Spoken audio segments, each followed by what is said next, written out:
the genesis and the legacy of Tony Stark, straight from our source material, Stark Unbound. And, we've got to kick things off with a totally gripping scene that basically defines his entire contradiction. So picture this. It's 2 a.m., dead of night, complete silence. A billionaire is just standing there, alone, staring out from the balcony of his massive luxury mansion. I mean, this guy has unimaginable wealth. He has absolute power. He literally has his hands on the most dangerous technology on the entire planet. But despite having everything you or I could ever ask for, deep down inside, he was completely, utterly broken. Chapter 1: The Arrogant Billionaire Genius and a Life of Superficial Perfection. You see, his insanely high IQ made him the head of the world's most powerful weapons company. On the outside, the world saw private jets, flashy luxury cars, endless parties, and rock star fame. It looked flawless, right? But internally, his reality was just shattered. The real tragedy of his early life was that he spent all this extraordinary energy trying to impress the world, but completely failed to impress himself. To really get this, we have to understand the root of the problem. He was never, ever normal. He was what you'd call a dangerous genius. We're talking an IQ so astronomically high that while other kids were just trying to figure out blocks and basic toys, he was actively building complex machines. He was always 10 steps ahead of the rest of the world, but ironically, totally lost in his own mind. Which brings us to Chapter 2, The Desert Awakening, and the day everything changed. Everything fell apart in a matter of literal minutes. At 1 p.m., he is completely in his element, confidently showing off his brand new weapons. But 15 minutes later, at 1:15 p.m., boom, a massive, unexpected, and incredibly dangerous attack. There's fire, smoke, screaming. And by day 2, when he finally opens his eyes, he isn't in some high-end VIP luxury hospital. He's weak, he's injured, and he's completely helpless in a dark, desolate cave. And then it hits him. There are actual deadly metal pieces lodged deep inside his chest. The grim reality quickly sets in. If those pieces reach his heart, it's over. He dies. It's in this incredibly dark, terrifying moment that a really profound realization washes over him. For the absolute first time in his life, this arrogant billionaire understands that all his money, all that fame, those private jets, none of it can buy immortality. Out here, his wealth is entirely useless. Chapter 3, Forged in the Cave, Creating the Arc Reactor. But here's the thing. Instead of just giving up and surrendering to that overwhelming fear, he decides to fight back. Step 1, he gathers whatever rusty, rough scrap metal he can get his hands on. Step 2, he connects the wires using that dangerous intellect of his.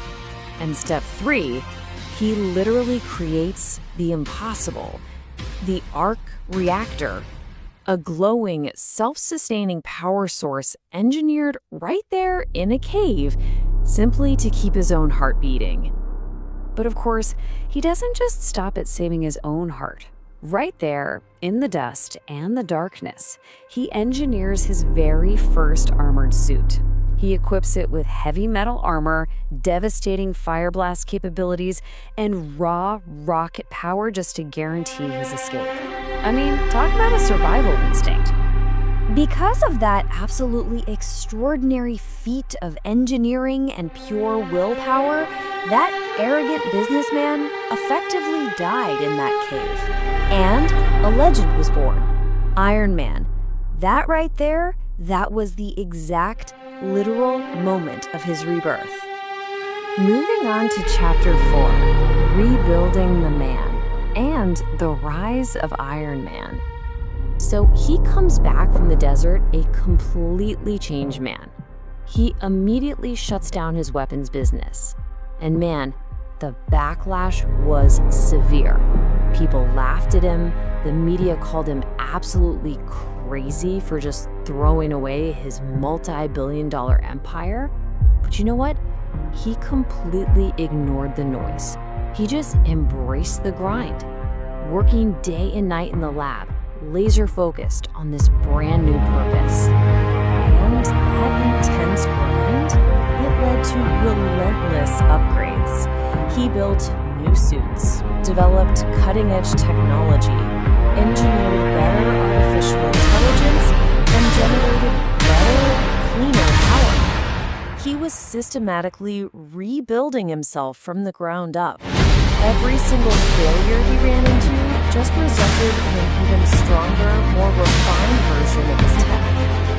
Now let's look at Chapter 5, the battle within, the unseen war. Because while the whole world is looking up at the sky and seeing this invincible hero, there's a staggering psychological toll happening completely out of sight. He carried a crushing mental weight every single day. Fear, anxiety, immense pressure, and this feeling of total responsibility. He was fighting a terrifying internal war that the public literally never saw. The source material actually notes this explicitly. It says, he feared that if he failed, the world would end. Just take a second and imagine carrying that specific thought in your head every single time you wake up. But here's the really fascinating takeaway for us. This immense crushing pressure, it didn't break him. Instead, it pushed him to become even more dangerous dreams. It turned him into a man who simply refused to ever stop preparing. Which brings us to Chapter 6, the ultimate sacrifice and the final battle. An enemy arrives who is literally capable of destroying the universe. Step 1. Every other hero is struggling. Hope is pretty much entirely gone. Step 2. He makes a real hero's decision. Step 3. He takes the ultimate risk, putting his own fragile, mortal human life on the line. And finally, Step 4. With a single snap, victory is secured for the universe. But Tony is gone. Finally, Chapter 7, the legacy, and how he is more than a suit. And that brings us right back to it. It raises the single most important question of this entire experiment. Who is a hero? Is it someone born with magical powers or super strength? Well, no. The source text makes it crystal clear for us. A hero is someone who stands up and does exactly what is necessary, even when they are utterly consumed by fear. So we're going to end on this thought. Tony Stark wasn't just Iron Man. He was an idea, a permanent reminder that a human being can always rebuild themselves no matter how profoundly broken they are, inside or out. So, the next time you feel like you're at your lowest, stuck in your own dark cave, what will you build to get yourself out?